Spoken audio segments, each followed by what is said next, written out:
শুনতে পাচ্ছ? কে? নন্দা? শুনতে পাচ্ছি, কিন্তু বারে বারে ডেকো না, আমার সময় নেই, একটুও না। আজ খুশিতে আমার মন ভরে আছে, সেই খুশি নিয়ে তোমার ঘরের মধ্যে যেতে চাই। না, ঘরের মধ্যে না, যা বলতে হয় বাইরে থেকে বলো। কুদ ফুলের মালা গেঁথে পদ্ম পাতায় ঢেকে এনেছি। নিজে পড়ো। আমাকে মানায় না, আমার মালা রক্তকরবীর। আমি পর্বতের চূড়ার মতো, শূন্যতায় আমার শোভা।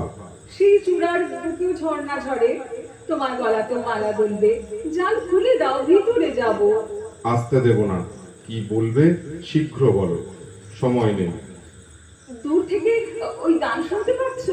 কিসের গান? পৌষের গান। ফসল পেকেছে, কাটতে হবে তারই ডাক।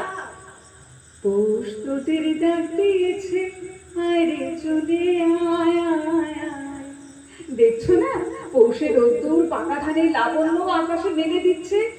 তুমিও বেরিয়ে এসো রাজা, তোমাকে মাঠে নিয়ে যাই। আমি মাঠে যাব? কোন কাজে লাগবো?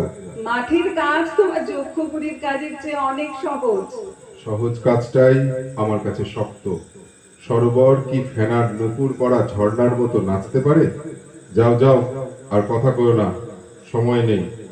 অদ্ভুত তোমার শক্তি। যেদিন আমাকে তোমার ভান্ডারে ঢুকতে দিয়েছিলে, তোমার সোনার তাল দেখে কিছু আশ্চর্য হয়নি, কিন্তু যে বিপুল শক্তি দিয়ে অনায়াসে সেগুলোকে নিয়ে চূড়ো করে সাজাচ্ছিলে, তাই দেখে মুগ্ধ হয়েছিল। তবু বলি, সোনার পিণ্ড কি তোমার এই হাতের আশ্চর্য ছন্দে সাড়া দেয়, যেমন সাড়া দিতে পারে ধানের ক্ষেত? আচ্ছা রাজা, বলো তো, পৃথিবীর এই মরা ধন দিন রাত নাড়াচাড়া করতে তোমার ভয় হয় না? কেন? ভয় কিসের? পৃথিবী আপনার প্রাণের জিনিস, আপনি খুশি হয়ে যায়, কিন্তু যখন তার বুক চিরে মরা হাড়গুলোকে ঐশ্বর্য বলে ছিনিয়ে নিয়ে আসো, তখন অন্ধকার থেকে একটা কানা রাক্ষসের অভিসম্পাত নিয়ে আসো। দেখছো না, এখানে সবাই যেন কেমন রেগে আছে, কিংবা সন্দেহ করছে, কিংবা ভয় পাচ্ছে। অভিসম্পাত? হ্যাঁ, পুরোপুরি কারাকারের অভিসম্পাত। সাপের কথা জানি না, এ জানি যে আমরা শক্তি নিয়ে আসি। আমার শক্তিতে তুমি খুশি হও নন্দিনী? ভারী খুশি লাগে, তাই তো বলছি, আলোতে বেরিয়ে এসো, মাটির উপর পা দাও, পৃথিবী খুশি হয়ে উঠো।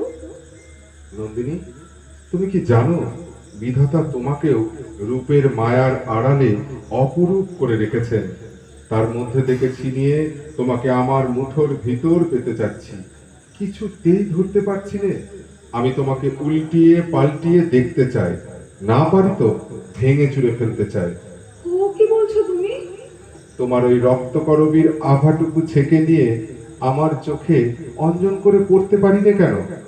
সামান্য পাপড়ি কটা আঁচল চাপা দিয়ে বাধা দিয়েছে, তেমনি বাধা তোমার মধ্যে, কোমল বলেই কঠিন। আচ্ছা নন্দিনী, আমাকে কি মনে করো, খুলে বলো তো।